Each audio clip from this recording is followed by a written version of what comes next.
Isang pangakong hindi tayo iiwan at hindi papabayaan. Mapadpad man sa tirik ng araw, payapa ng hapon o kalaliman ng gabi, isang yakap ang hindi lumisan sa aking tabi. Mahinahang bulong na nagsasabing kahit saan tumungo, anumang hanapin, kailan may hindi mawawala ang ating pag-asa.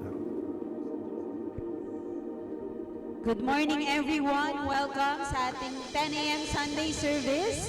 We invite everyone to stand. Excited na po ba tayo na mag-worship kay God? We welcome you here in Life Novaliches and Every Nation Church. I'm Sam. I'm one of your campus missionaries serving here. And today, as we worship God, let me exhort to you Isaiah chapter 40, verses 30 to 31, and you can read together with me. It says here, "Even youths shall faint and be weary, and young men shall fall exhausted. But they who wait for the Lord shall renew their strength. They shall mount up with wings like eagles. They shall run and not be weary. They shall walk and not faint." You know, this chapter or itong book ng Isaiah na ito, no? It was written when the people or when the Israelites had been in exile and they were asking God, nasan si God? And nakalimutan niya na ba tayo? Paano kami mag-move forward? And do we ask that question sometimes pag napapagod na tayo or it feels like hindi na natin alam kung anong nangyayari or saan patungo yung life natin. But then, ang gandang reminder na ito ni Prophet Isaiah in chapter 40 because this chapter, you know, is written with hope na sinasabi niya dito na God is an everlasting God. He is the creator of the heavens and earth. Hindi siya napapagod. No, sabi nga dyan, even youths shall grow tired and weary. Actually, before that verse, it was written that God is an everlasting God. He's the creator of heavens and earth. At hindi siya napapagod. Kailanman hindi siya napapagod. He does not grow tired and weary. So kung tayo, sa mga panahon na napapagod tayo, we can rely on the strength of God. That tayo, even if we are limited by our human capacity, by our ability, but here lies the hope that in those who wait on the Lord, can you say that? Those who wait on the Lord. Those who wait on the Lord shall renew their strength. Those who look to Him, those who depend on Him, they will receive fresh strength. So today, are we ready to receive fresh strength that comes from the Lord? We want to receive grace that abounds in our lives today. And so with that, no, can we lift up our hands and can we a song of praise, a shout of praise to our mighty God, to the creator of heavens and earth. Lord, we have heard and we have known that you are an everlasting God. You are the creator of heavens and earth. You do not grow tired, you do not grow weary, Panginoon. And Lord, here we are today, Panginoon. Lord, many of us, God, come from work, come from school, Lord. Marami kami, God, na pinagkabisihan in the past few weeks, God. And Lord, today we are here, God. Na Lord, we are humbled by your presence, Panginoon. And we are in need of your strength. We are in need of you, Panginoon. Kaya Lord, dalangin namin today, God, may you refresh us. May you strengthen us, Panginoon. And Lord, we acknowledge that, Lord, all we need is you. Kailangan ka namin sa buhay namin, Panginoon. At dalangin namin, Lord, bawat isa sa amin, Panginoon, will always be strengthened by your power, O God, by the hope that comes from you, our Creator, our Father who loves us so much. Kaya Lord, today, Panginoon, may your grace abound in every one of us, Panginoon. And Lord, may we continue to put our hope in you. This we pray in the name of Jesus. Everyone say, Amen and Amen. Let's worship God this morning. Give God some praise, man!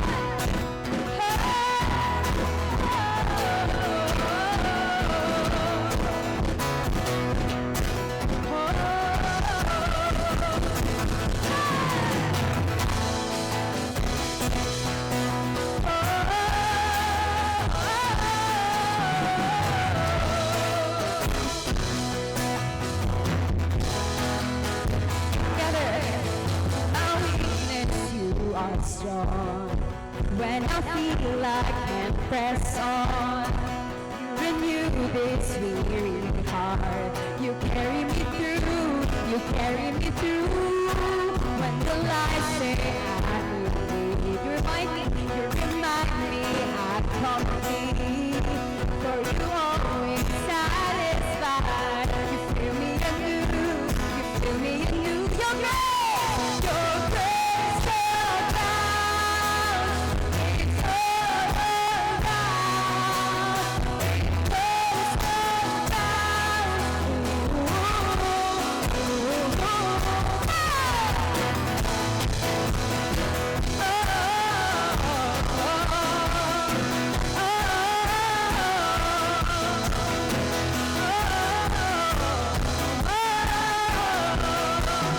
Now weakness, you are strong. When I feel like I'm breath, you renew. You carry me through, you carry me through at life. You remind me I'm complete, for you always satisfy. You fill me anew, fill me anew. Your grace abounds. It's all around.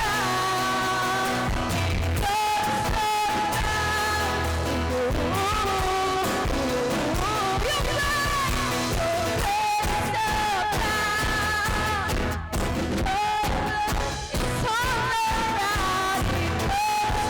around.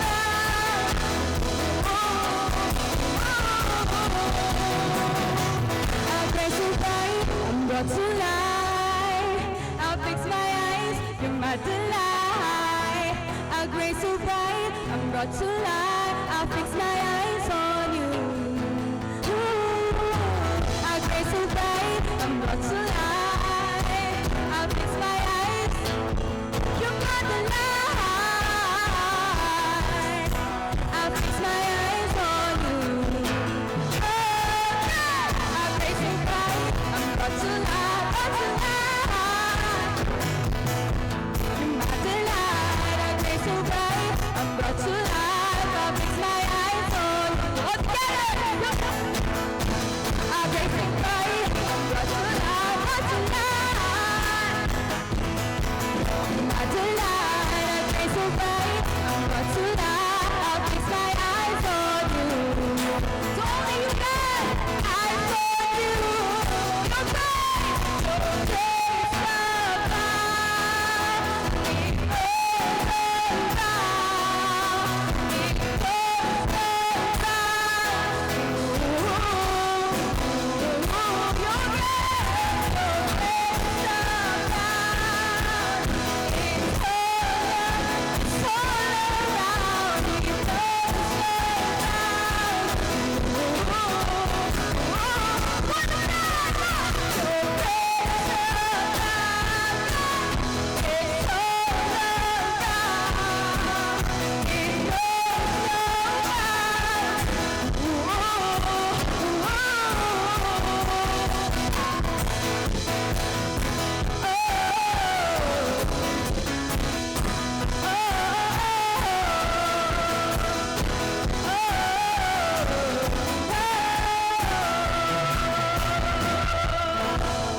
Let's give God a hand of praise.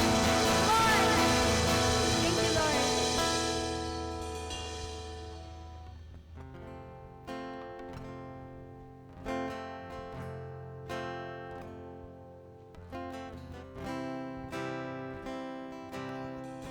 Worship you, God. Worship you, Jesus. Jesus.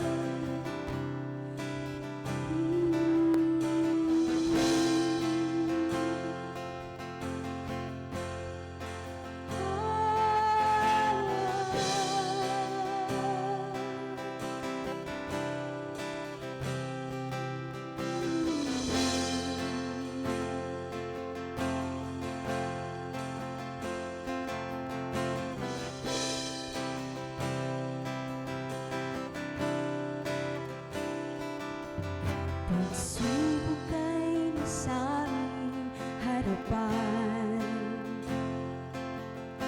Lakas mo ay tamasa kahinaan. Kung minsan di alam ang dahilan, ngunit ikaw pala ay nariyan. Ika'y ligayang di mapantayan. Sa gitna man ng lupay at alinlangan,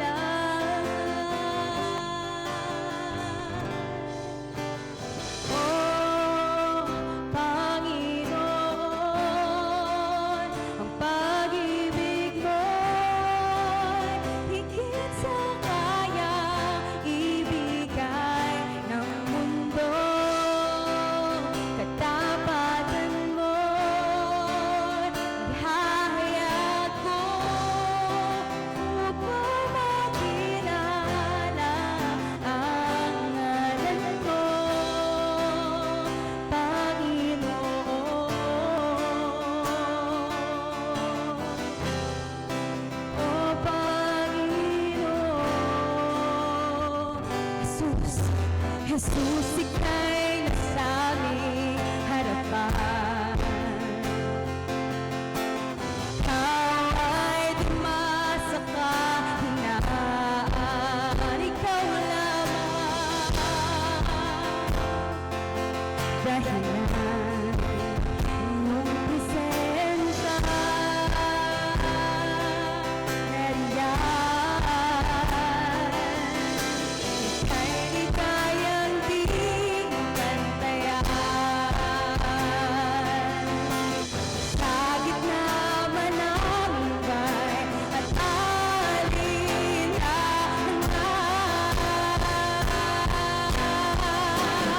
oh Panginoon, ang pag-ibig mo'y higit sa kayang ibigay ng mundo. Katapatan mo'y ihahayag ko upang makilala ang ngalan mo, Panginoon.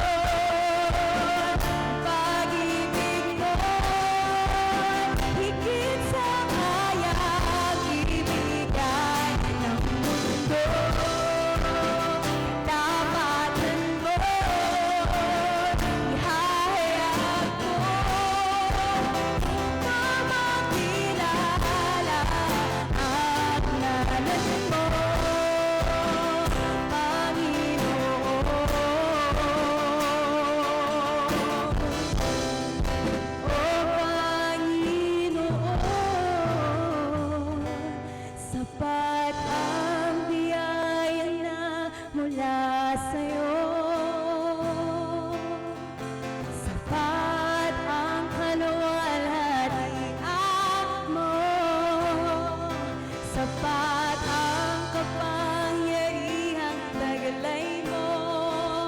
Buong galak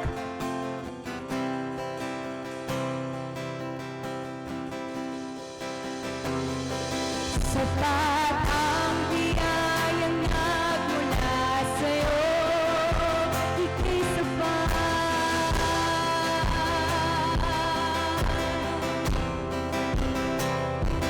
Sapat ang kapangyarihang taglay mo. Buong galak itataas ka, O Kristo. Ika'y sapat.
patuloy nating palakpakan si Lord.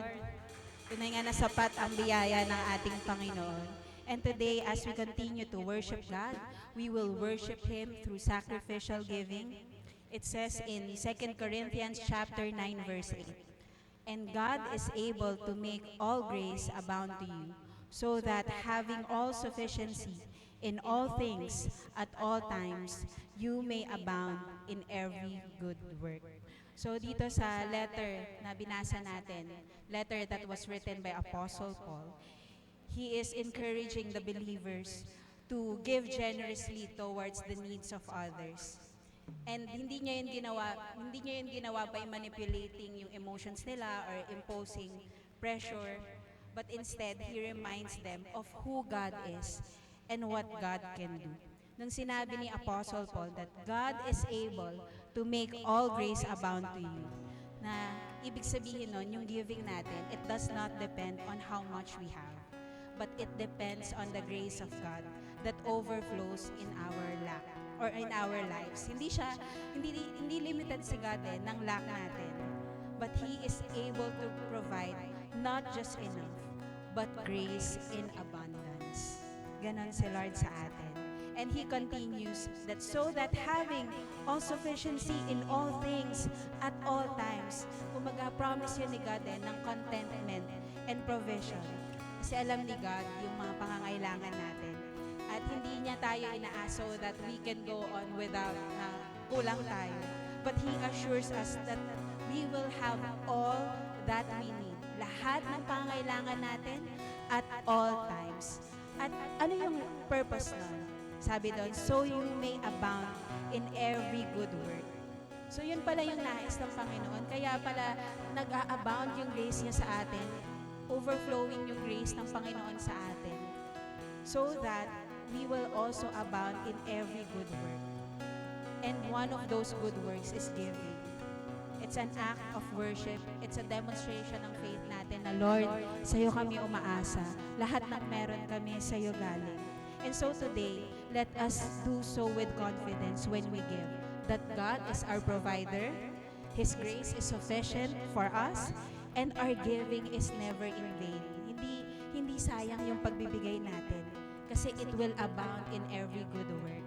And this is the vision na binibigay ni Lord sa atin as a church, na hindi lamang tayo mananatili in this location, na tayo lang yung mag-worship kay God, but God will make His grace abound in us so that we will also abound in every good work.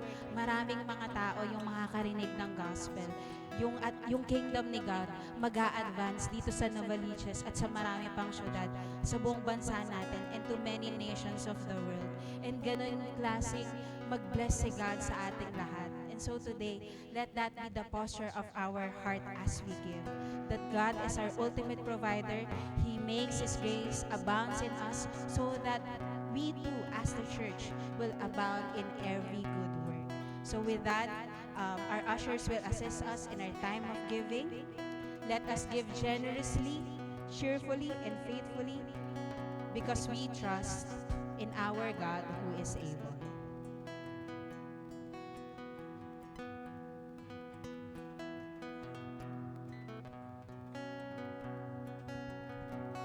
Let us pray, Lord. We thank you for you are good to us, Panginoon. Maraming salamat, God, dahil Lord, you are able, God. Hindi kami, Panginoon, yung able. You're the one who gives us the strength, but you're the one, Lord, who is able to abound, Lord, yung grace mo sa amin. Salamat, God, for your grace that overflows sa lives ng bawat isa sa amin, Panginoon. Thank you, God, because you are able to provide all that we need, God, in every season, in every circumstances. Ikaw, God, yung source ng lahat ng blessings na natatanggap namin. So today, God, as we give, you want to give with a grateful heart, with a generous heart, God. That, Lord, yung purpose mo para sa amin, God, is that we too will also abound in every good work. Lord, we pray as a church, God, that your grace will continue to overflow in us, Lord, so that your gospel will be preached in every families, in every campuses and communities, in every nation, God. Dalangin namin as a church, God, maging blessing mo kami sa mga taong nangangailangan. Hindi lang, Lord, ng material needs nila, but most especially, their deepest need, which is you, God. Makilala ka nila, Panginoon, at malaman nila, O God, na Ikaw ay sapat sa kanilang buhay. Salamat, Panginoon, that, Lord, you will bless the works of every hands in this place, Lord. Every family is represented in this place. That you will abound them, God, with favor, Lord, sa work nila, sa negosyo nila, Panginoon, sa resources na meron sila, God. So that, Lord, Ikaw yung mapapurihan sa buhay namin. So that, Lord, we too will also be channels of blessings to different communities, campuses, and nations of the world. Maraming salamat, God.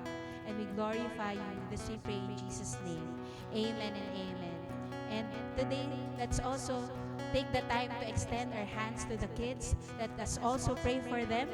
Lord, we pray for every children, Lord, na nandito ngayon sa church. Salamat, Lord, for their families, Lord, who are bringing them here, God, so that they will hear your word, they will know your ways, Panginoon. Dalangin namin, Lord, that they will grow in your word, they will grow, Lord, na nag-a-abound din sila sa grace mo, sa love mo, Panginoon. Dalangin din namin, Lord, sa mga parents nila, guardians nila, Panginoon, na, Lord, they will guide their children, Lord, in your word and in your ways.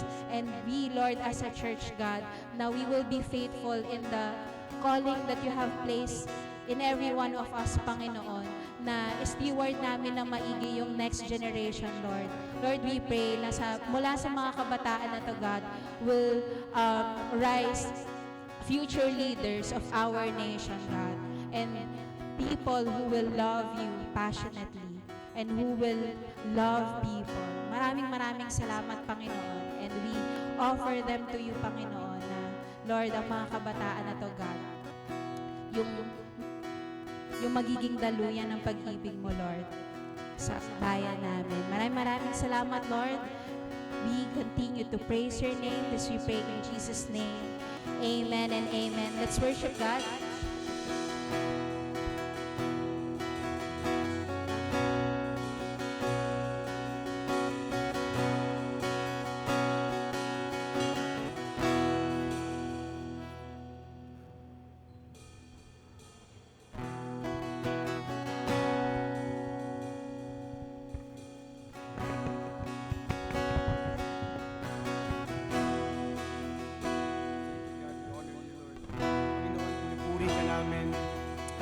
Dinadakila namin, itinataas namin ang dakila, makapangyarihan mong pangalan sa aming kalagitnaan.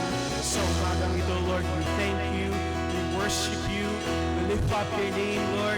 We're thanking you from the bottom of our hearts, God. Panginoon, mula sa aming puso, mula sa kaibuturan na aming pagkatao, Lord, we worship you, we lift you up, God, for you are good, for you are faithful into our lives. You are so good, and we thank you, God. Oh, we worship you, Lord. We worship you, God. Oh, thank you, Jesus. Come on, let's worship him. Jesus, Jesus. Oh,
Let's declare this today. Whatever situations you are in right now, whatever's going on in your life, in your family, in your relatives, whatever happened in this nation, let's declare that there is power in the name of Jesus. There's power in your name.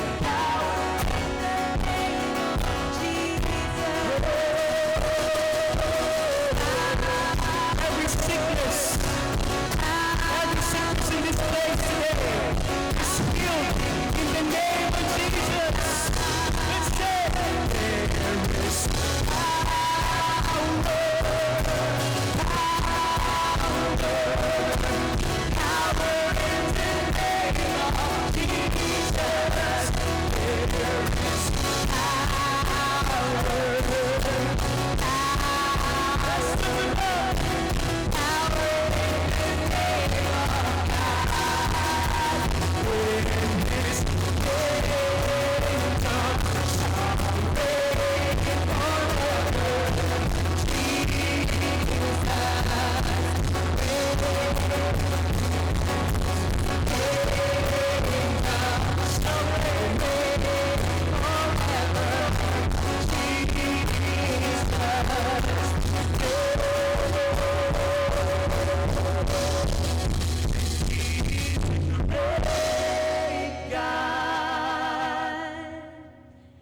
He's an awesome, wonderful God. worship you, Lord, today.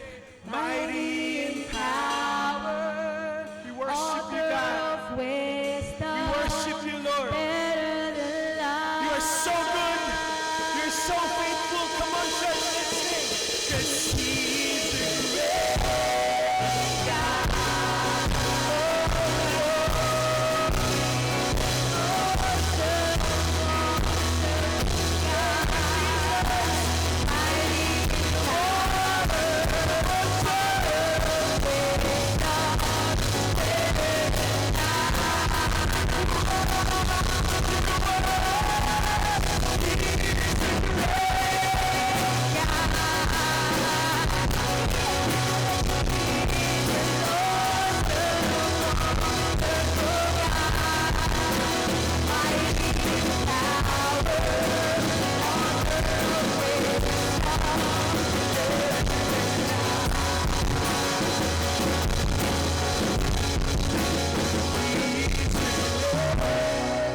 God, He is an awesome. Thank you, Lord. Mighty in power, author of wisdom, better than life.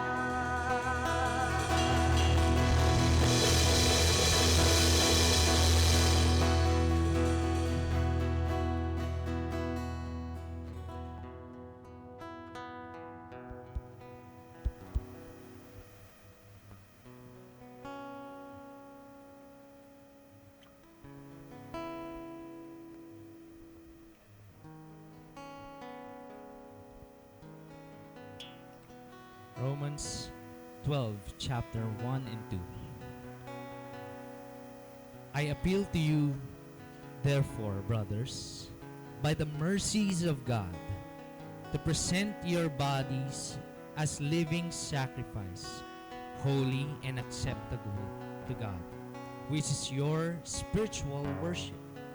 Do not be conformed to this world, but be transformed by the renewal of your mind, that by testing you may discern what is the will of God, what is good and acceptable and perfect.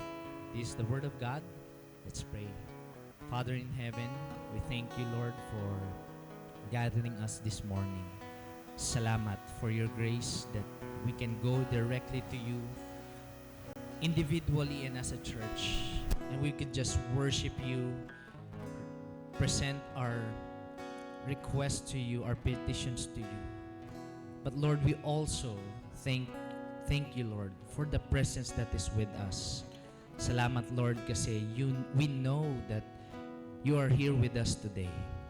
And so, Lord, may you bless the preaching of your word and that you will give us revelation of who you are and what you are doing in our lives.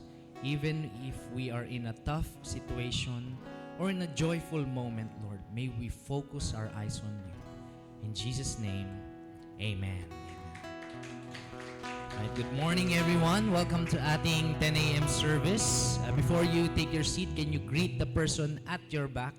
May iba naman. Okay. And good morning, good morning. Welcome to Life, Nova, and Every Nation Church. We're here to love God and love people. Yan. Alright.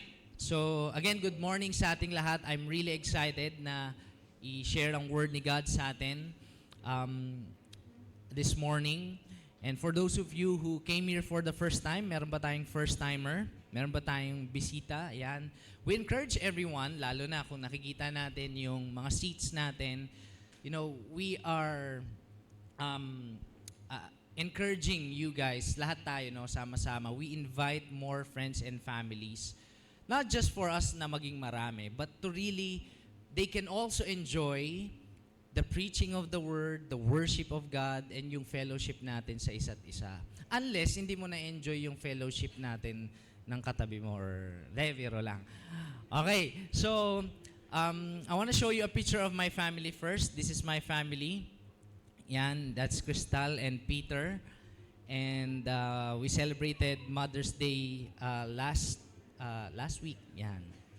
Ano lang, nagkwentuhan lang kami, yan lang. Yun, kain lang sa labas, tapos, syempre, I prayed and labas namin si Peter. And also sa in-laws ko at saka sa mother ko, yan. So, among you here, you celebrated Mother's Day din last week. Yan. And I'm really grateful kasi although our world is not perfect, like for example, marami ding mga tao hindi nag-celebrate ng Mother's Day because siguro wala na yung kanilang mom or malayo sila sa mom nila. But thanks be to God dahil sa church. Amen? Yung mga kananayan natin dito, they serve as a spiritual mother sa mga mas nakakabata sa kanila. And also sa faith. Those who have gone ahead of us. Yan. Kaya nga, minsan nakakalito, kahit young pro pa, tinatawag ng mother ng mga estudyante. Ma, gano'n, o kaya ano. Pero spiritual lang naman. Hindi naman talaga siya may anak na, di ba? May anak ka? Sabi. Okay.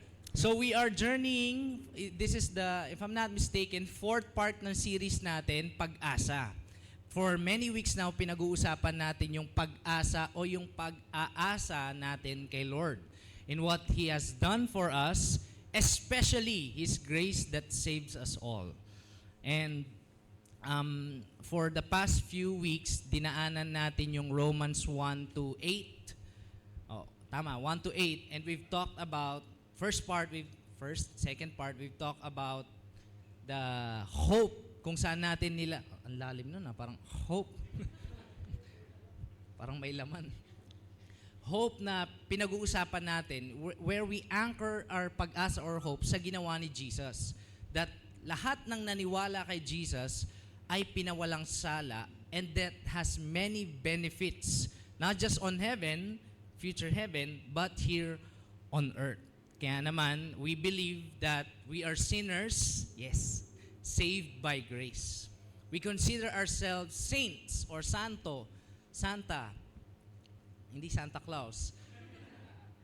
Pero pwede rin kung mamimigay ka ng regalo. Pero saints, not because we're perfect or we did something good na hindi magagawa ng iba, pero we are bought with a price by the blood of Jesus.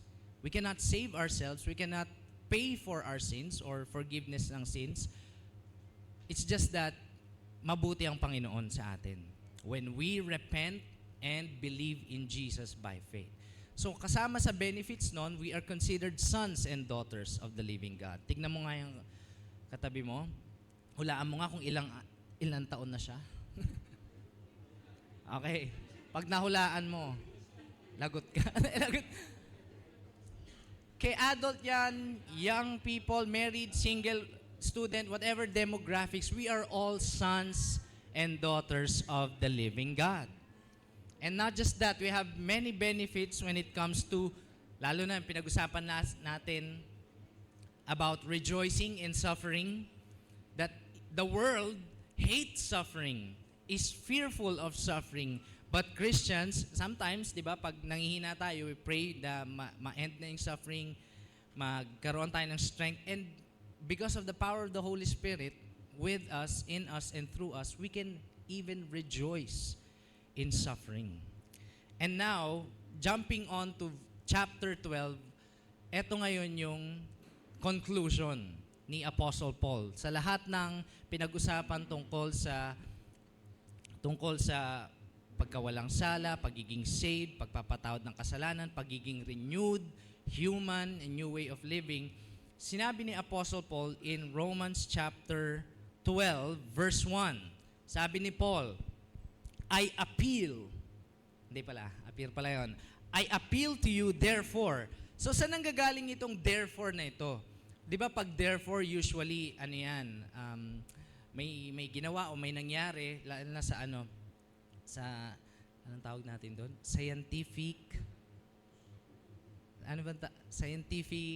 process. Yon. Di ba may identifying the problem, gathering data, may ganon. May educated guess, hypothesis, may conclusion. Therefore, kung aayusin natin sa English grammar, therefore, I appeal to you. Pag sinabing appeal, hindi ito basta lang command, ito ay nakikiusap. Si Apostle Paul nakikiusap sa mga Romans or Roman Christian under persecution. Guys, sabi niya ganon. Kung pwede lang, hindi pala kung pwede, nakikiusap ako sa inyo, brothers, isipin mo yan, tinuring niyang brothers yung mga dati niyang hinahunting. Mga Kristiyano, pinapatay niya, ina-approve niya yung death, pero brother na niya by the grace of God.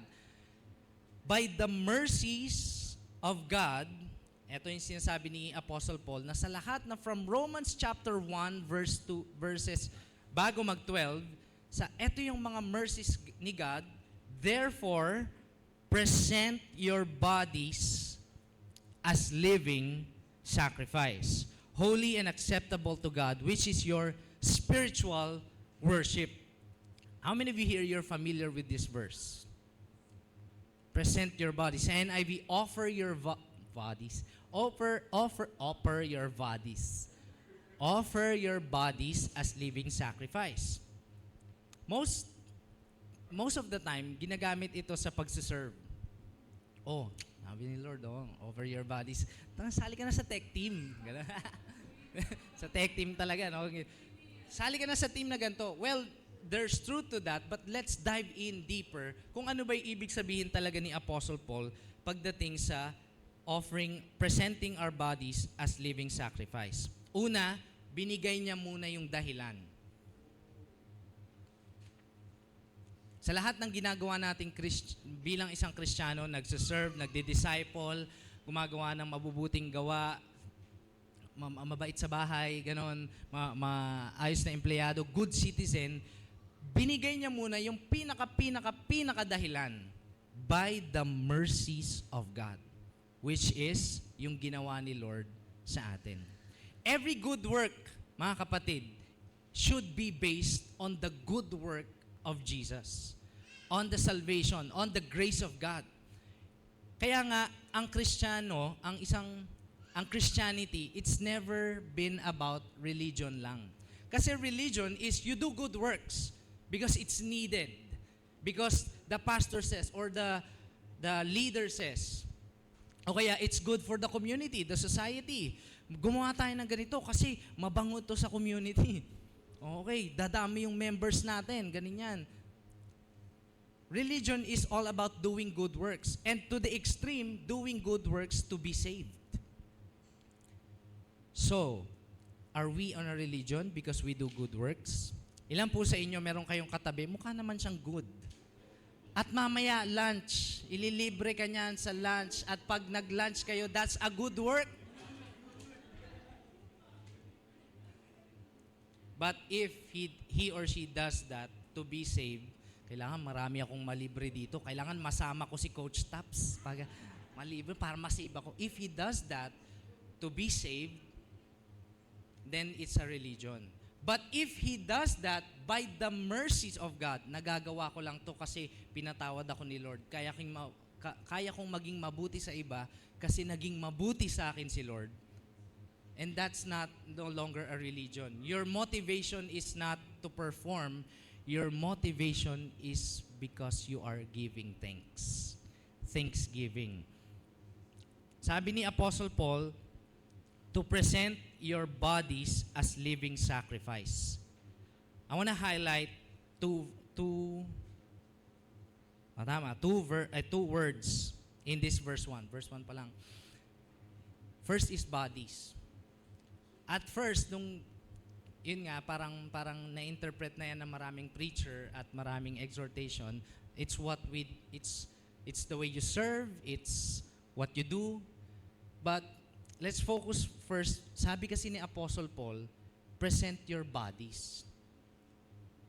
E di, syempre, inaral natin siya, naghukay tayo ng malalim. I realize, walang malalim dito. Body means physical body. Meaning to say, God wants our bodies, physical bodies, to be holy and acceptable.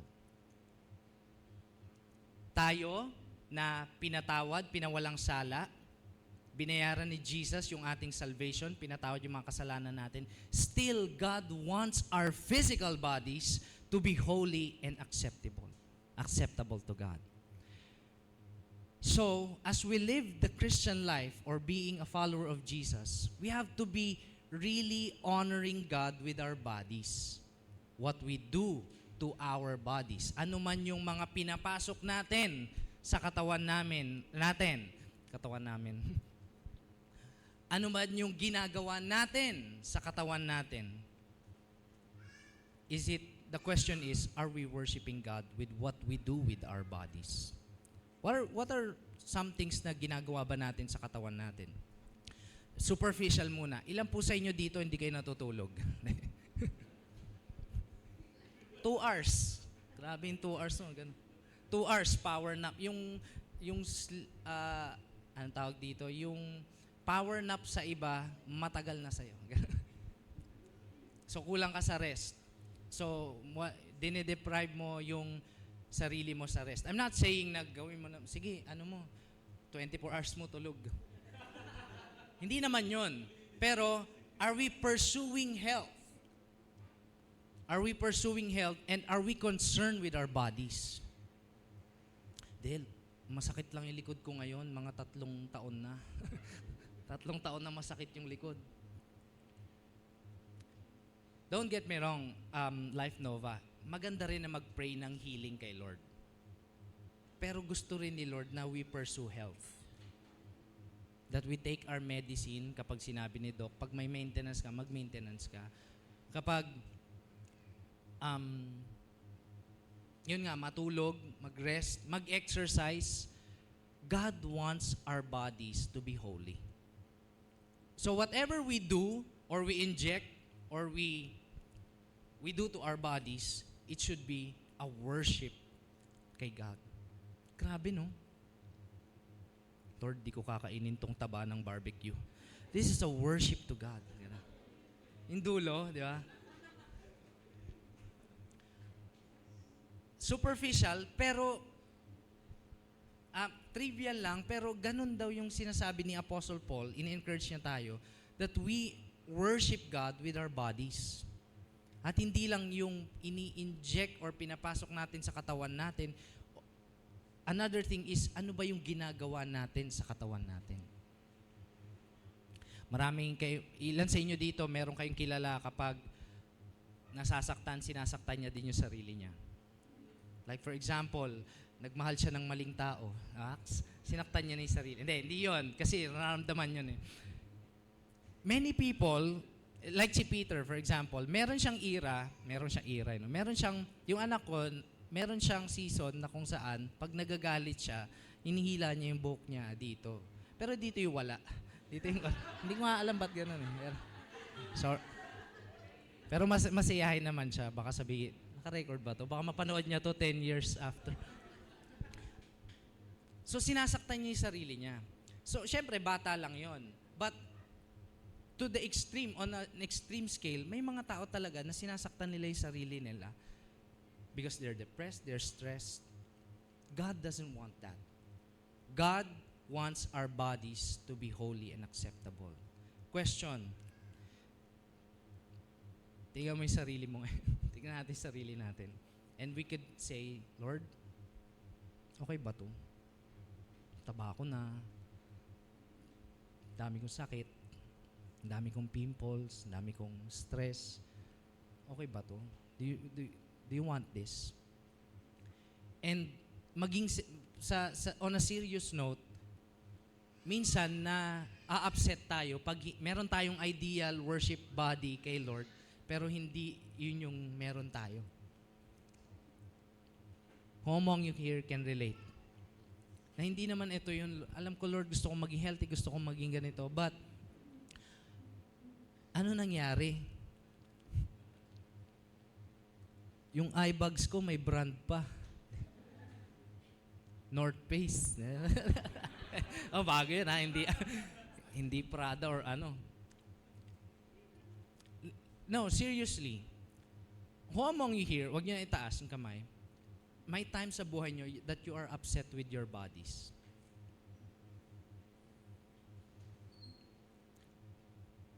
Kaya nga, buti na lang, una, yung bodies natin, dinesign ni Lord na may self-regenerating or self-healing. Pangalawa, there's also restoration, katulad ng sinasabi natin, in the future second coming of the Lord Jesus. But while we're still here on earth, hindi pa tayo kinukuha ni Lord, hindi pa dumadating si Lord, we can continue pursuing health rather than or instead of living a unhealthy life tapos magpe-pray ng healing. Baka kakamot si Lord ng ulo, although hindi naman kakamot si Lord ng ulo, pero dalawa yan eh. You pray for healing and you also pursue or discipline your bodies. Hindi siya one way lang or alam mo isa lang. Why choose when you can do both kapag dahil sa grace ni God? So bodies. God wants our bodies to be holy and pleasing to God. Not because we can do it and because we do it to be saved, but we're already saved. Binibigyan tayo ni Lord ng power, love, and self-discipline pa nga. Pangalawang word is as a living sacrifice. It's not just a physical body, it's what you do with your body. Ito na, yung mga actions natin, the way we live our life. Sabi doon ni Apostle Paul, holy and pleasing to God. Which is your spiritual worship. Yung sinasabi dyan na worship, literally, it is the synagogue worship. Pero sinabi ni Apostle Paul, yung pag-honor mo kay God sa body mo, and what you do with your body is also worship. Iba yung, ang ganda ng corporate worship natin kanina. We call it corporate worship, by the way. But also, there's a lifestyle of worship. Una, sa bodies, physical bodies, and what we do as in life. Living. Buhay. Tignan mo nga yung katabi mo kung buhay pa. The fact na nakaganon yung ulo niya, na i-turn niya na gano'n, living yan. Meron siyang ginawa sa kanyang body. So what do we do with our bodies? By the mercy of God. Because of God's mercy, remember, yan yung pinaka-reason, because of God's mercy, I can live a new lifestyle. Because of God's grace, sinasabi din natin na, di ba, pag nagla-life day, pag binaptize tayo, yung sin natin, yung dating ikaw, wala na yon at binago ka ng Lord. So the path and the journey that awaits you is a new way to be human or a new way to live life. Kaya naman, may mga Kristiyano talaga na legit yung transformation, na nagbago. Naalala ko yung classmate ko nung high school, simula nung sumasama na ako kay Prince, yung nag-1-to-1 sa akin. Sabi ng isang tropa ko, tara, inom na tayo. Wala na, tapos na yung exam. Pagpatapos na, tara na, inom na tayo. Okay. Ay, nagbabagong buhay ka na pala. Ganun. Yung term na nagbabagong buhay, it's as if parang you can do it on your own action. Pero ang quote and quote, ang pagbabagong buhay pala, hindi siya nagsisimula sa kaya mo nang gawin kaagad. Among you here, you know what I mean.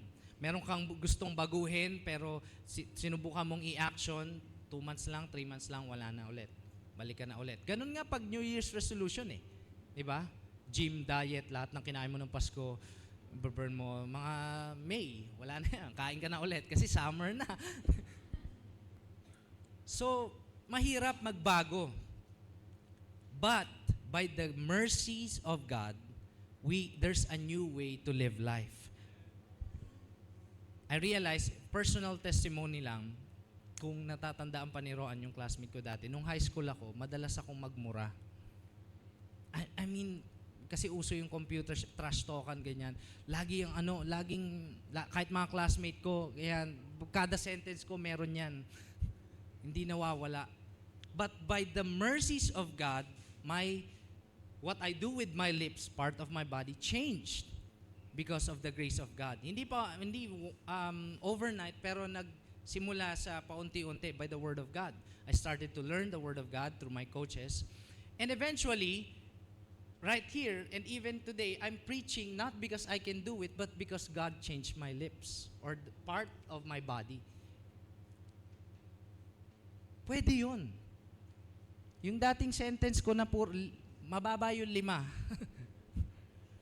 Passionate pa yun. Parang rap pa nga yun eh, kasi uso din yung flip-top dati. But by the grace and mercies of God, kaya nating i-present yung bodies natin, what we do with our bodies, holy and acceptable to God. Pero hindi siya yung ganito. Kasi in-invite ako ni Prince eh. Kaya lang, makakaya naman sa church kung magmumura ako sa church. Bawal dun. When we see a new way of life in the lens ng mercy ni God, it goes like this. Hindi na ako magmumura kasi pinatawad na ako ni Lord. Magagawa ko to kasi pinatawad na ako ni Lord. Hindi siya yung, to be clear, hindi mo siya ginagawa para ma-please mo si God or ma-save ka mula sa mga kasalanan mo. But it is a form, doing good works is a form of gratitude, pasasalamat. Dahil sinave ako ni God, pinatawad ako ni God, bagong tao na ako, hindi na ako magmumura. Dahil sinave ako ni God at pinatawad niya ako at bagong tao na ako, hindi na ako magte-take advantage of other people. Iba yung, hindi na ako magte-take advantage of other people kasi bawal sa church. You get the difference? One is coming from the mercies of God and one is coming from takot ako maparusahan. So pag wala sa church, pagtapos ng Sunday service, Monday na sa trabaho, late ka na naman na. So, you see the difference between religion and true faith in God, relationship in God. Hindi ko nadadayain yung mga kapitbahay ko. Okay? Hindi na ako magtatapon ng basura sa kanila. Basurahan nila. Maraming example sa mga estudyante. Dahil by the mercies of God, hindi na ako sasagot sa magulang ko ng pabalang.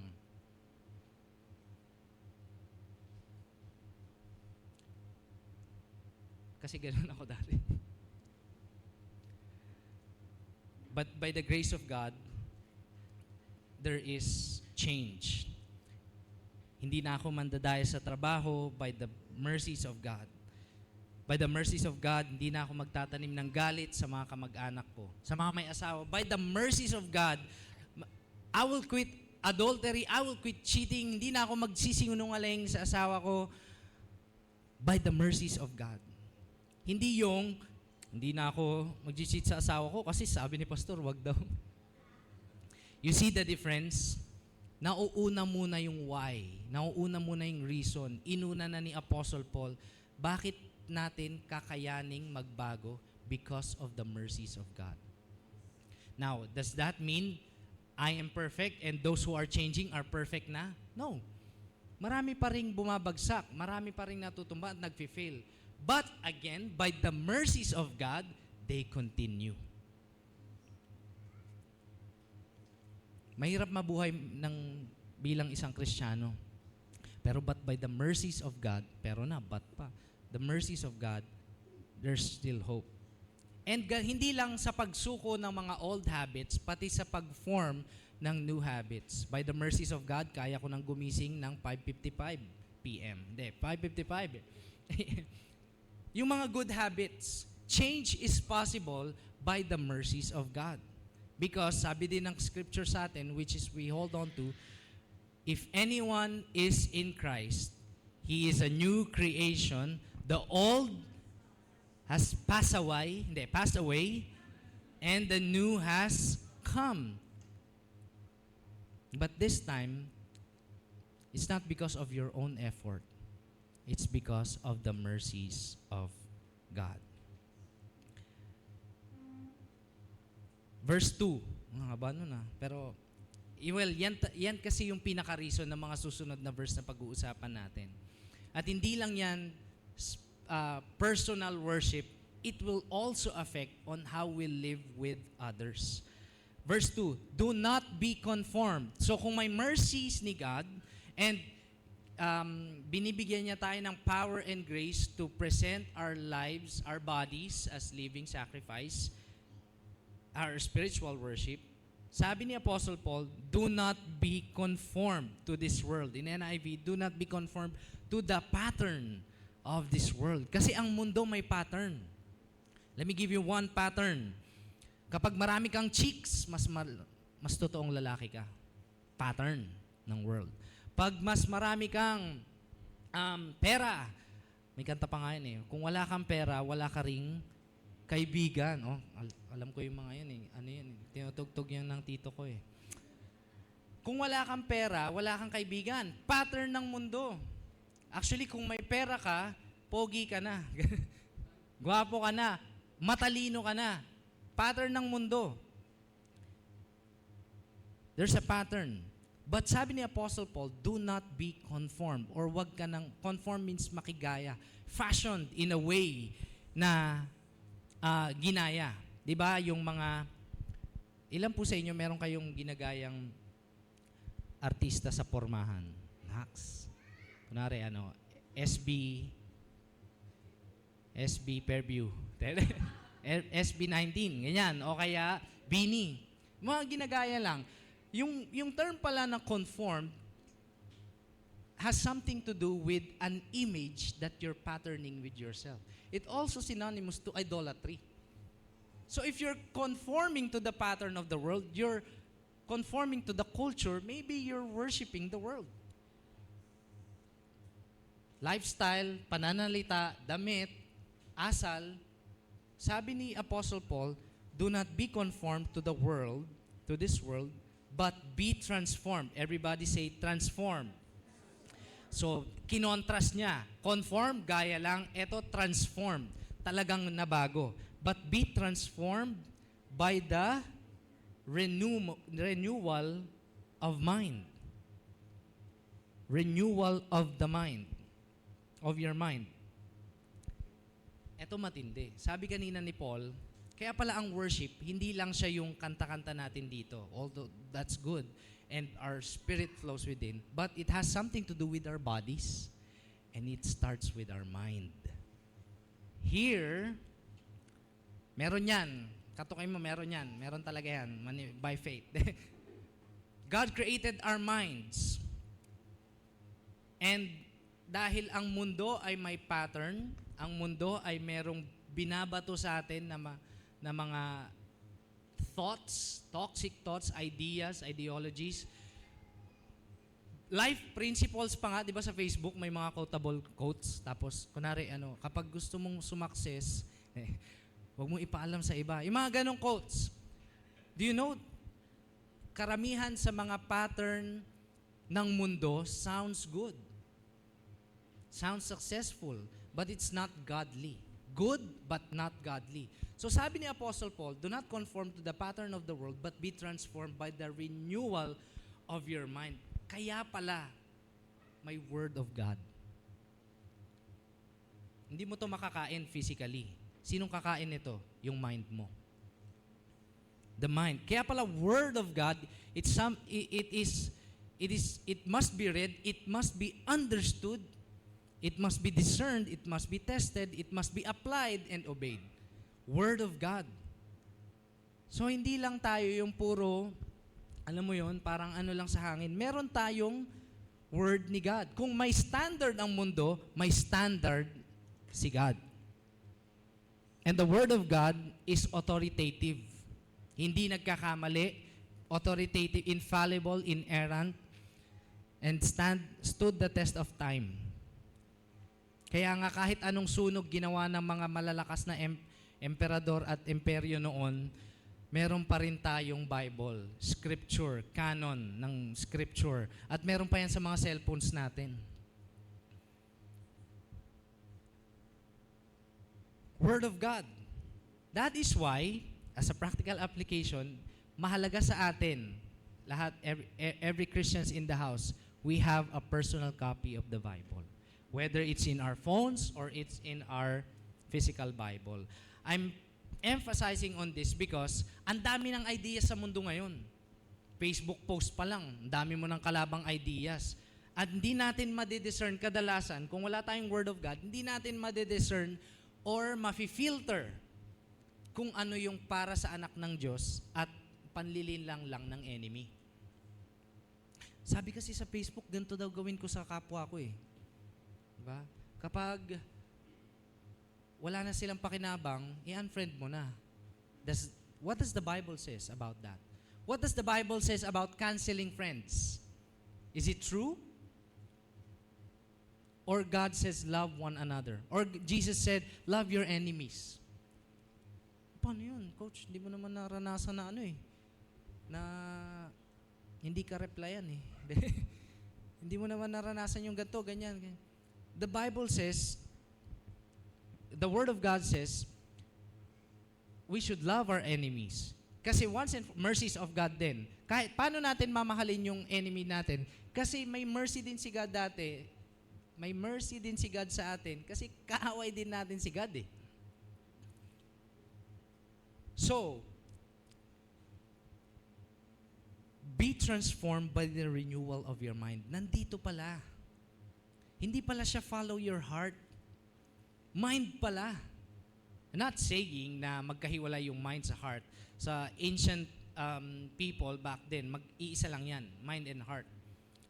Tignan mo si Apostle Paul, hindi lang mind and heart, pati bodies. So all. Pag nag-worship tayo, lahat yan gumagalaw. Yung mind nga natin, nag-iisip nag-i-imagine Although, hindi tayo lumulutang. Meron bang lumulutang dito pag nag-worship?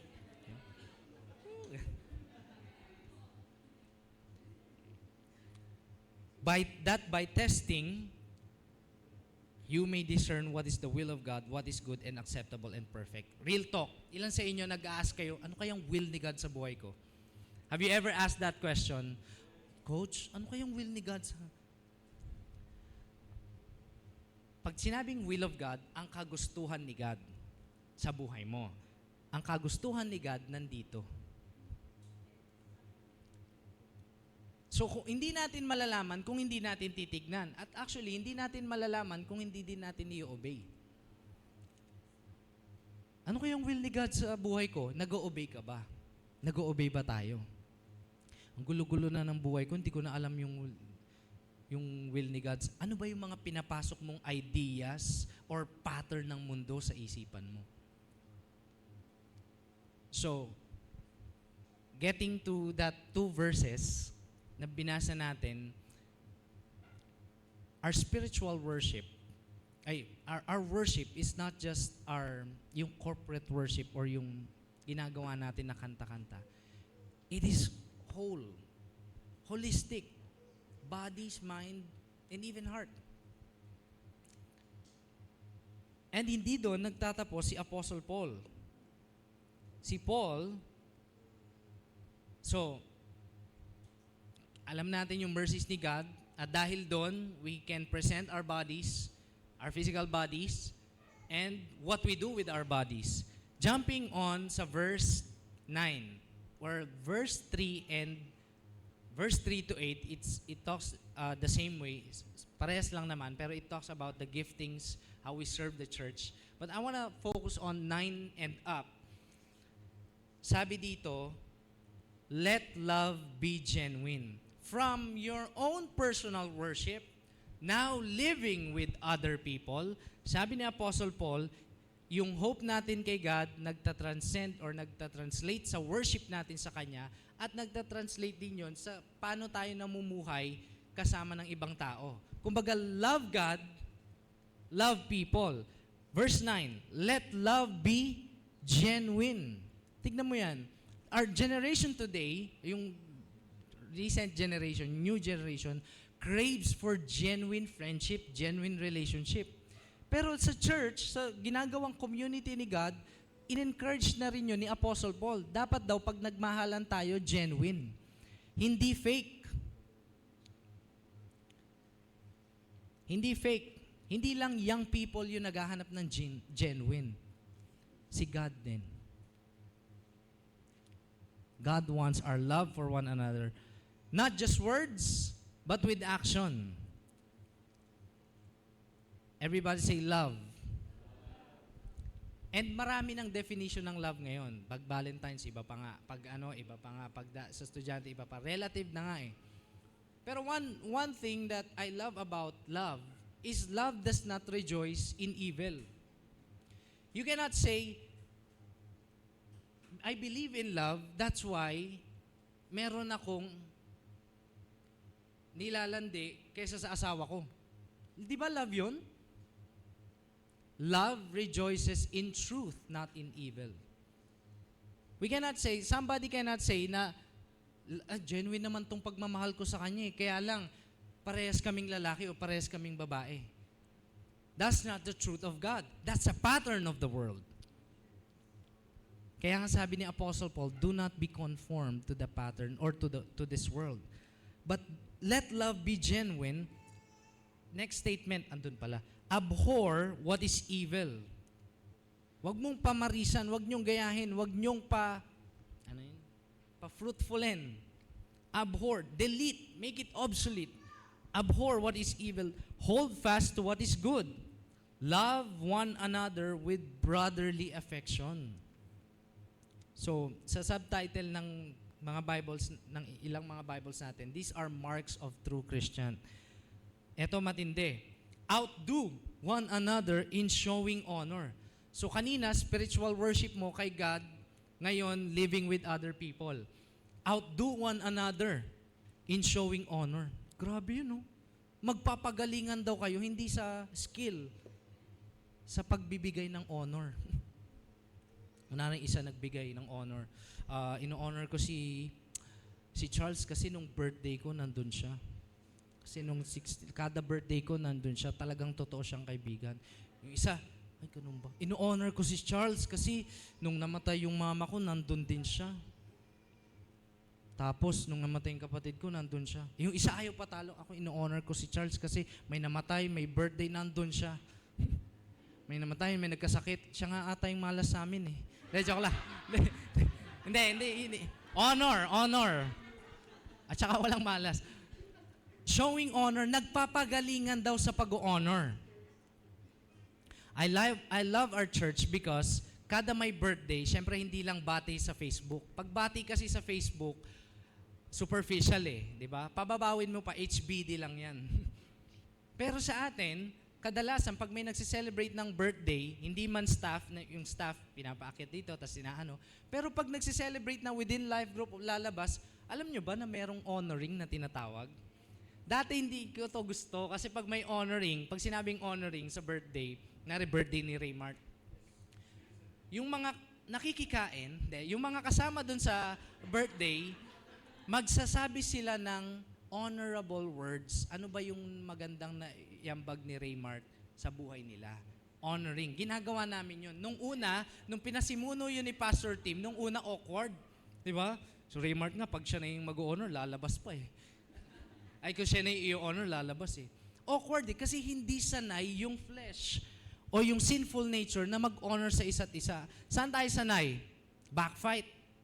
Alam mo si ano? Ganyan pala yan. Oo. Ganyan lang yan sa una. Yan, wala din yan. Doon tayo sanay eh. But when showing on, sabi ni Apostle Paul, marks of a true Christian is when we honor one another at hindi lang nag-honor pag birthday, kahit saan, outdo. Magpagalingan sa pag-honor. Grabe ano? Outdo one another in showing honor. So, by the mercies of God, we love one another. Can you show that statement? Kaya tayo nakakapag-love for one another by the mercies of God. Kanina, personal. Ngayon, with other people. And also, kung ang personal natin kay God, by the mercies of God, ganun din yung living with others by the mercies of God din. By the mercies of God, we love one another. Tuloy natin. Verse 11, do not be slothful. Huwag tatamad-tamad in zeal or yung passion. Be fervent in spirit. Para ka may lagnat na gustong-gusto mong kumilos sa gawa ng Panginoon. Hindi ka slothful, hindi ka tamad eh. Serve the Lord. Rejoice in hope. Be patient in tribulation. Be constant in prayer. Bakit yan pinagsama-sama? Serve the Lord. Do not be slothful. So may kinalaman yung wag maging tamad, pero you will serve the Lord. At kahit maka-experience ka ng trials and persecution or suffering, be constant in prayer, be patient. Who among you here, you serve in our ministry? That is one way, one of the many ways in serving the Lord. Who among you here, you're sharing the gospel to a lost person? That's one way of serving the Lord. Making disciples, serving the Lord. Passionate daw tayo in serving the Lord. Do not be slothful or tamad. Buti na lang, nung sinave tayo ni Lord, hindi tayo sinave na tenga lang. Meron tayong mission sa buong mundo. Sa Caloocan, sa Quezon City, sa Novaliches, sa Pilipinas, sa buong mundo. Meron tayong mission, meron tayong gagawin. But by the grace and mercies of God, we can do those things. I want to show a picture ng isa nating kapatid dito sa church. Si Gerald, yung nakabarong, yan, kahit naka-suit siya ng pastor, parang pastor rin. Pero hindi pa po siya pastor. May balay natin, tawagin siya ni Lord. Pero siya ay nagsiserve as a kids teacher sa ating kids ministry. Pero sa gabi, ang trabaho niya talaga ay medrep, medical representative. Saturday, Sunday, nagsiserve siya kayo, lalo na sa Sunday. What I'm trying to say is, kahit iba yung trabaho niya, he finds time to serve the Lord through serving in the ministry. Hindi siya perfect, okay? Minsan nawala niya na yung sapatos ko, pero Gerald, nung camp natin. Pero nagsiserve siya kay Lord. Kahit na meron siyang kinabibisiyang iba. Natutuwa ako sa mga young professionals o sa mga adult natin na they always fight for their schedule. Of course, the church and the ministry benefits. Pero most importantly, you're serving the Lord. You're not being slothful. Marami, to the extreme, maraming young professional na kinakaunselan namin na syempre, hindi namin pinipilit yung schedule nila. Ayaw na naman namin. But they choose to find a job na walang Sunday or Saturday. Because that's their worship. That's their time. Kahit na bukas, start ka na bukas, kahit na po kung may Sabado, Linggo o kung may Linggo. My wife used to work sa BPO dati.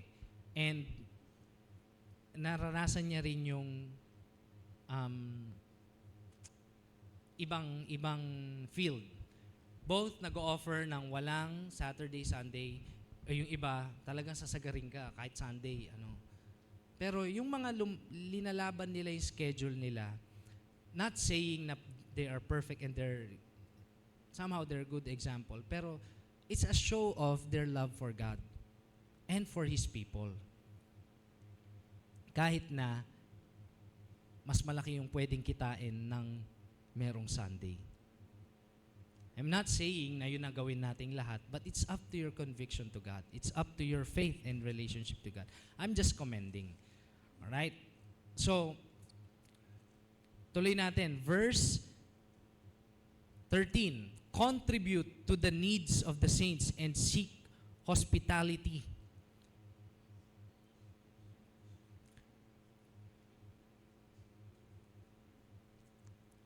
Ang ganda nito, kasi muna ako doon sa hospitality. Marami akong napapansin na mga nanay or kaya tatay o kaya nag-i-invite sa bahay nila para mag-fellowship, mag-gathering. Nakakatuwa lang kasi, nakakain, gano'n. Pero, on a normal situation, kunwari, normal na tao, di ba, pag magulo yung bahay mo, di ba, huwag mo nang papuntahin yung iba. Parang gano'n, di ba? Parang, nakakaya, masikip dito, gano'n. But, for those people na puspos or filled with the Holy Spirit and appreciate what God has been doing in our church, they invite hospitality. Kumbaga parang ganito yung sinasabi, kung ano man magandang ginagawa ni Lord sa center natin, ituloy natin sa bahay. Mangyari din sana sa bahay. Kaya mga may nagla-live group sa bahay, hindi palaging sa coffee shop, okay din sa bahay kasi nakikita nila, ganyan ka pala maghugas, ang bilis. Ano ibig sabihin nun, mga kapatid? Hospitality. They share their household. Hindi nga lang yun household. Actually, it's a resources thing. Kaya siguro siya dinikit. When we contribute to the needs of the saints, we give. We give. What does the church needs? We give. We sacrificially give. Isang na lang yung showing hospitality, isang form na lang. What does the church needs? Binibigay ng early church, binibigay ng Roman church. What I mean by church is yung mga tao, mga Kristiyano doon. In our modern day today, context lang ng life, ma-plug in lang. What do our church needs? Today, as of today, we're praying na move ng worship services natin sa cinema. Hindi lang para may aircon. May aircon naman tayo dito eh. Hindi lang para komportable yung upuan. Kundi para mas may marami pang mga taong makarinig ng gospel. Lalo na kung saan nagkukumpulan yung mga tao na walang ginagawa tuwing Sunday. That's our vision. That's our mission. Right on the onset. What does the church need? Funds. That's why we're doing fundraising.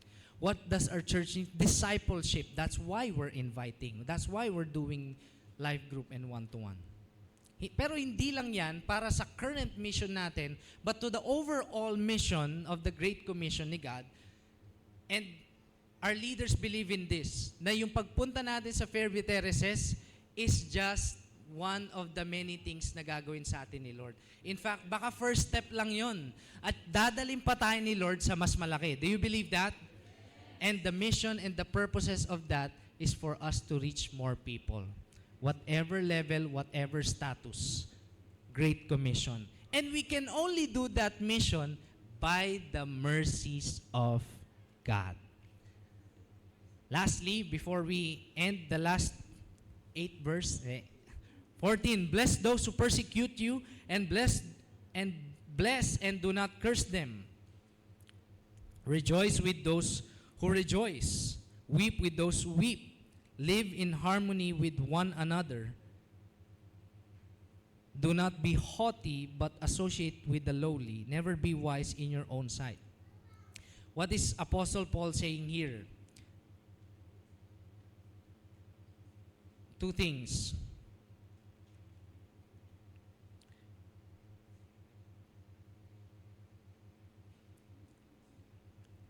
Tignan mo yan, no?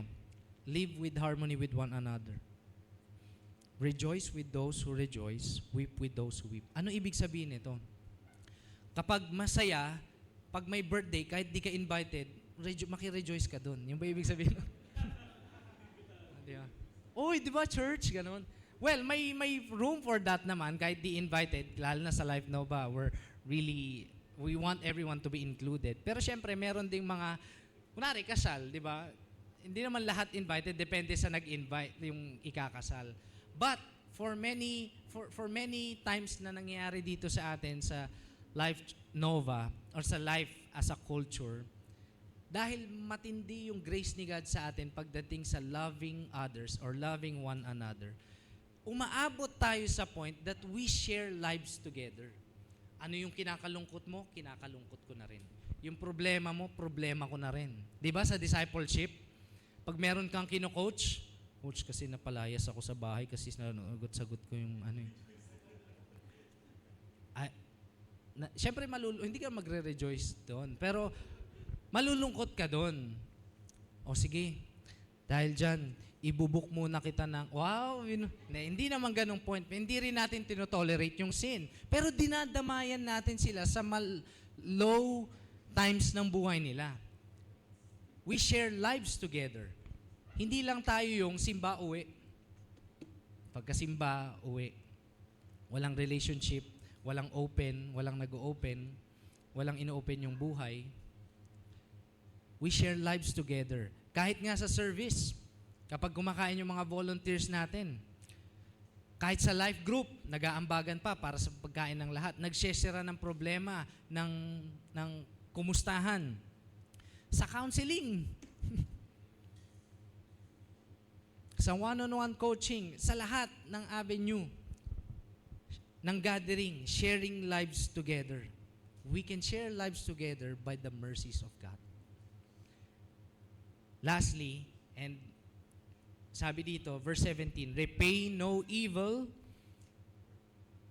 for evil, but give thought to do what is honorable in the sight of all. If possible, tingnan mo si Apostle Paul, alam niya yung reality ng mga pakikipagdaupang palad sa mga tao. If possible, so far at least depends on you, live peaceably with all. Maging peaceful ka daw sa lahat. Ano yun? Reality ba yun na wala kang kaaway, wala kang ka-conflict? Never ka na magkaka-conflict kapag meron kang nakadaupang palad ng isang tao na kaiba mo ng ugali? Meron niyang friction, di ba? At sinasabi ni Apostle Paul, if possible, live peacefully with all. Pero kung hindi, live in harmony. Kahit na meron kayong pagkakaiba, gusto niya ng adobo, gusto mo sinigang, hindi, adobo lang tayo. Lahat ng mga volunteers na kakain mamaya, adobo. Adobong sitaw. Sitaw pala.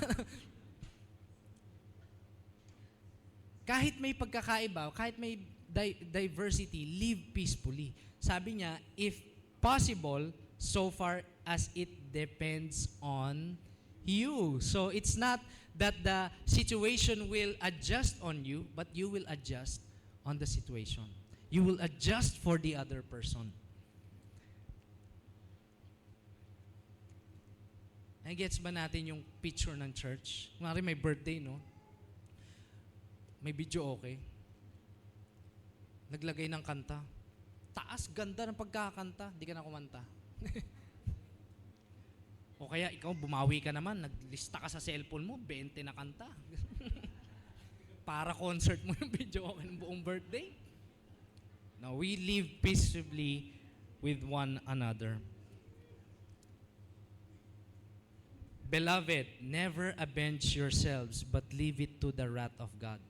Ito matinding. We can only do this by the mercies of God. Never avenge yourselves. Paano yun? grabe naman yan. Paano yung karapatan ko? Paano yung justice? Sabi ni Apostle Paul, but leave it to the wrath of God.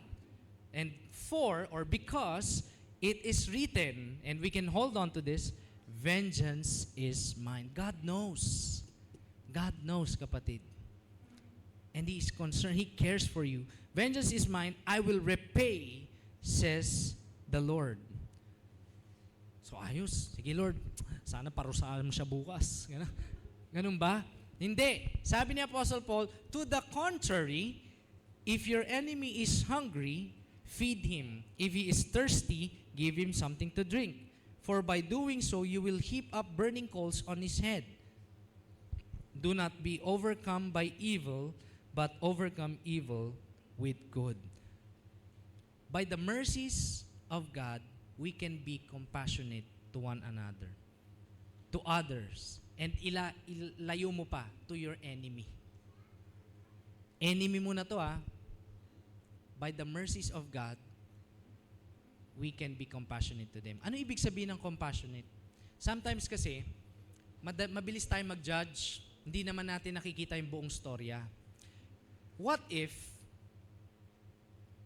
kunwari, may nakaaway ka, may naka-argument ka, kahit dito sa church, bida-bida siya lagi, pagsasagot ka, hindi ka makasagot kasi lagi, siya na lang lagi, tapos ang yabang niya, ganito, ganyan. What if makita mo siya sa bahay nila, hindi pala siya pinapakinggan? O sa trabaho, wala siyang bilang.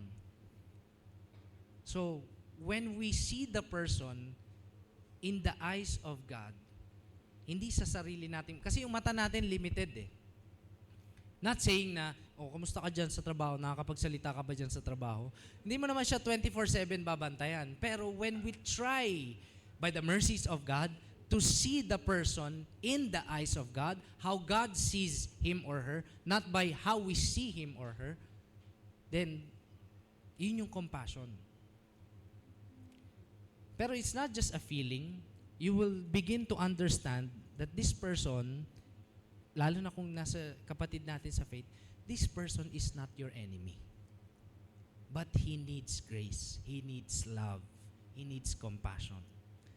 So, getting all this sa Romans 12:1 and then to 13, sabi ni Apostle Paul, we are encouraged that yung hope natin kay God translate to a worship kay God with our bodies, with our lifestyle, that also expressed in our living with other people.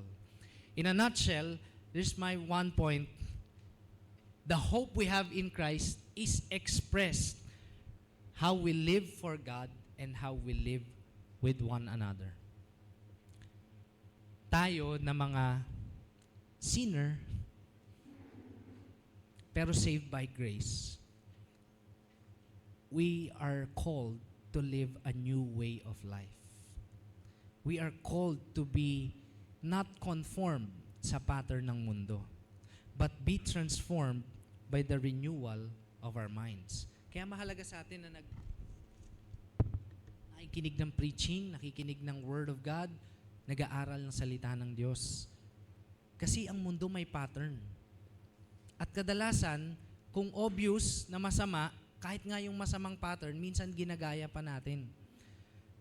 Paano pa yung seemingly good? Yung beneficial sa success ng buhay?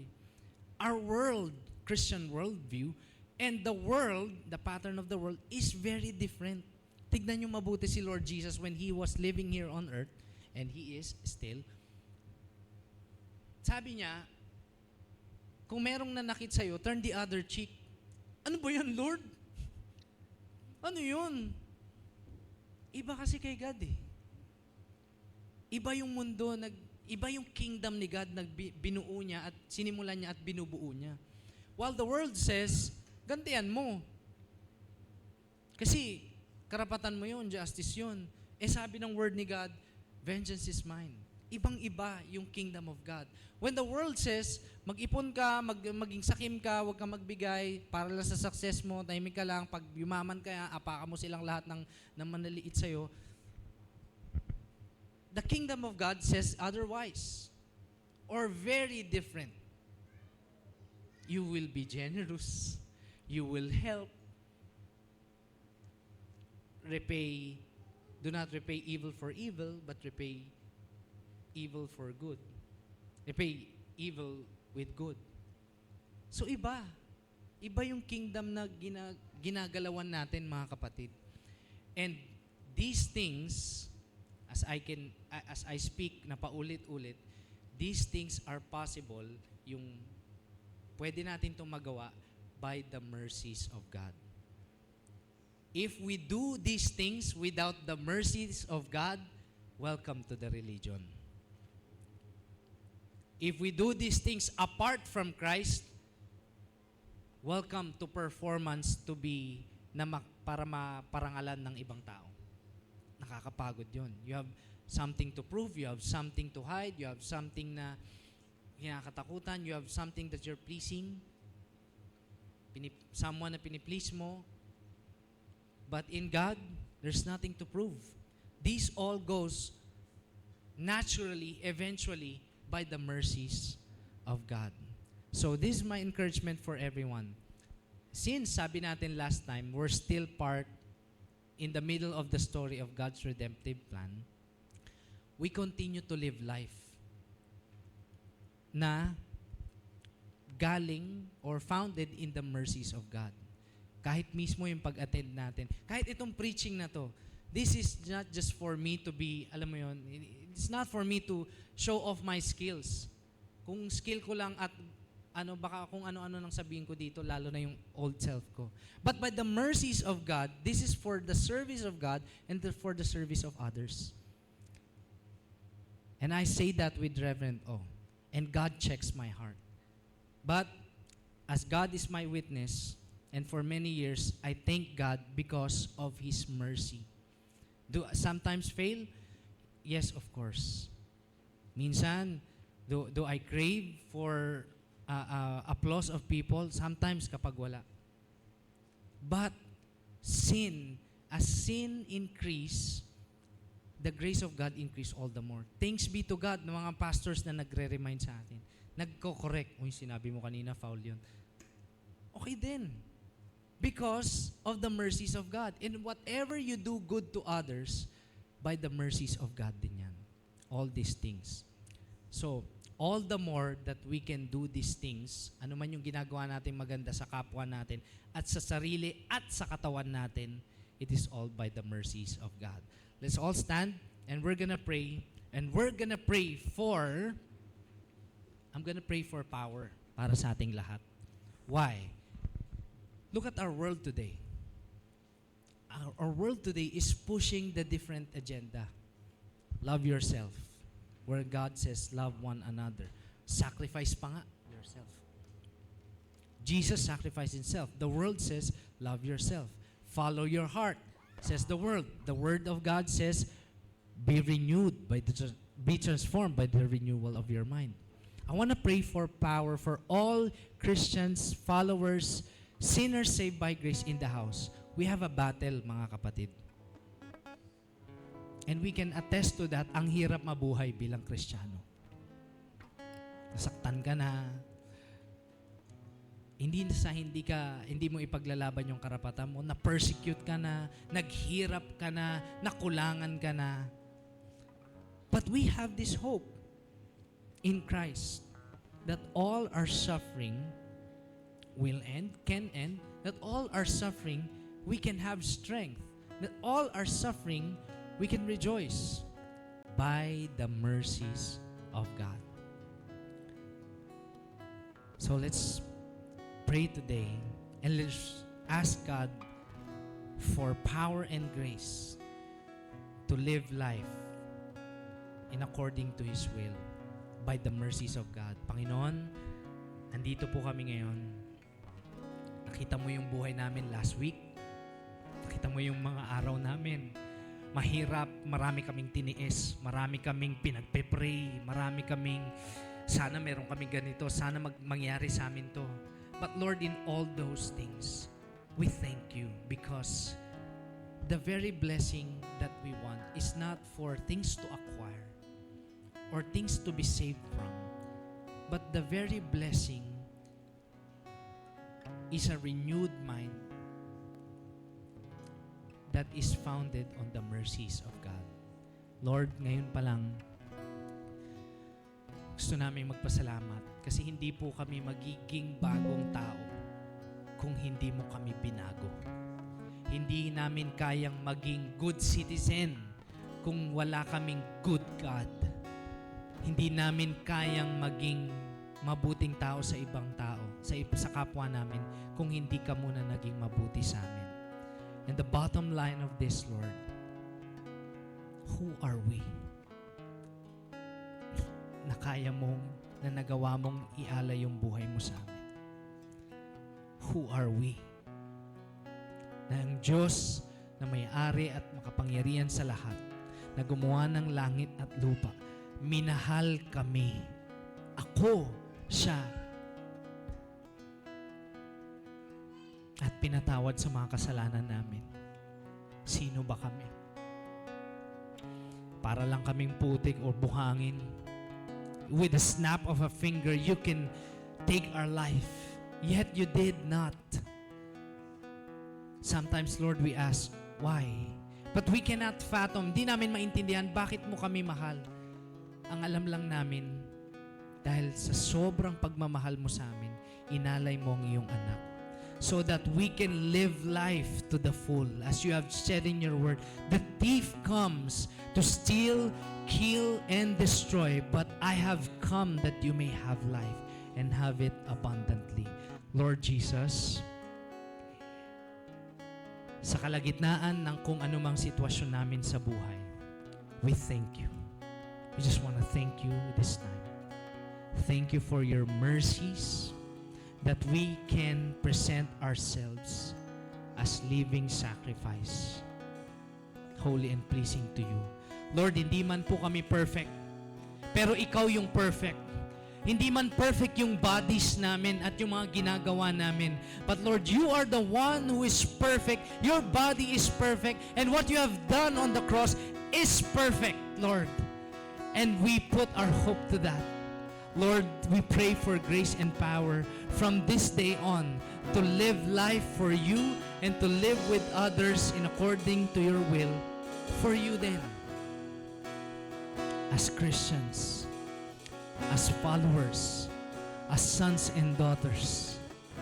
And this is our prayer, Lord, that love will abound here on our church.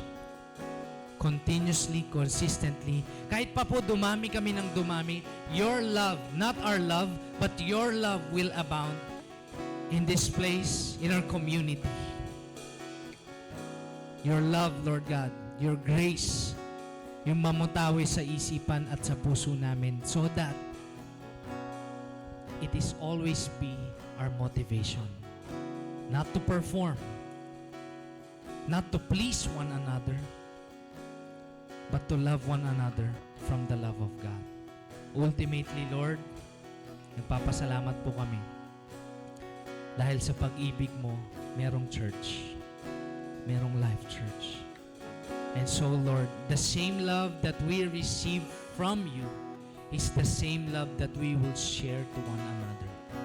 As you have said, the whole world will know that you are my disciples if you have love for one another.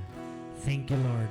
Lord, I pray that as we learn all these things, it would not just stay as a head knowledge, not just stay as a renewal of mind, but it will also translate for us in our love for one another and in what we do bilang iyong mga kamay at paa sa community na to.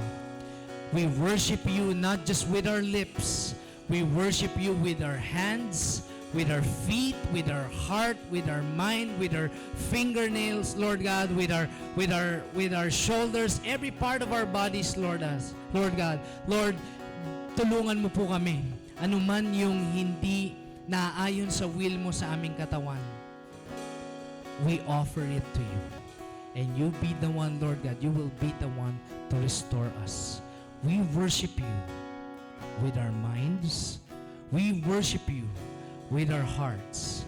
We worship you with our lips. And we worship you with our whole lives. Thank you, God. This we pray in Jesus' name. Amen.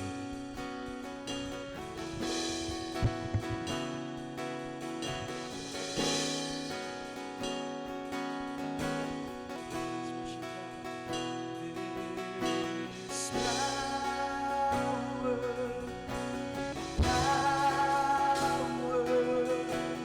power in the name of Jesus.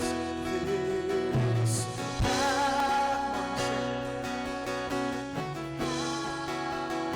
power in your name.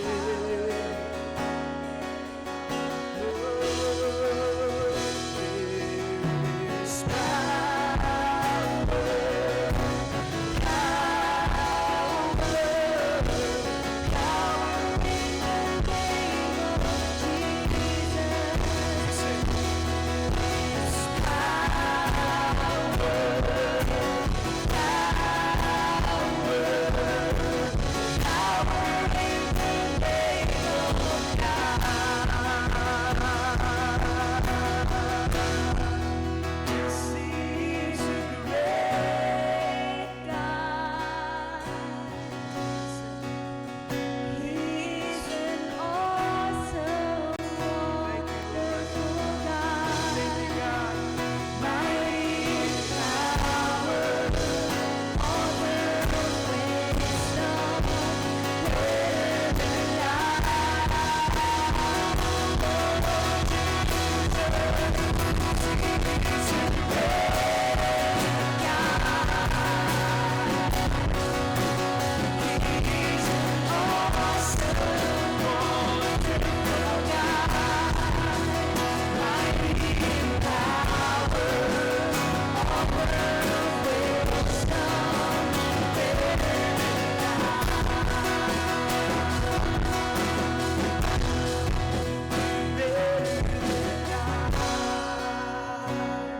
Thank you, Jesus. You're better than life. Better than life. You are Jesus. You're better than life. Yes, Lord. You're better than life. Better than anything in this world. Better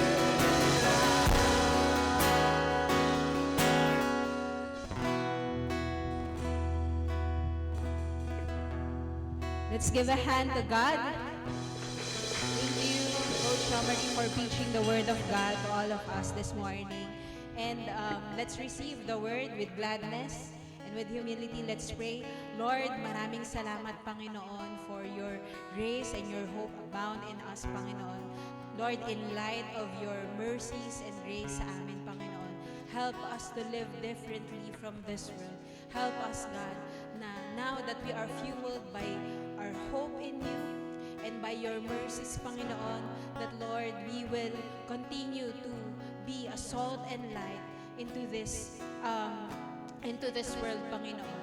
The Lord, I pray, God, that no longer, God, that we will conform to the patterns of this world, but we will be transformed by the renewal of our minds. So help us, Lord, on how we will relate to others.